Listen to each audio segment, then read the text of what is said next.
Oh, there you go. We unplugged it. So there's no. Hold on 1 second, Harry. Do you think back in. it's safe to turn on the... If it just started out of nowhere, I don't know what it is. More than likely, it's probably an electrical issue or something like that. So I'd have an electrician come over here and check it out, see what actually happened. What's going on? Well, now, Cap had me reverse without it started. Oh, you don't want you to take it out? No. Okay. So now I have to. Squirt a little more water. Get the can here? Yes, right. Right there where you saw the flame, squirt a little bit more.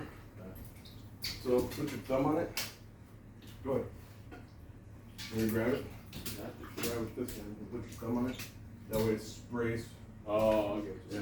Use your finger. My finger, I got to feel. Yeah. And try to just get all over that real quick. Little spurts. Good bigger than that. There you go. There you go. Try to cool it down a little bit.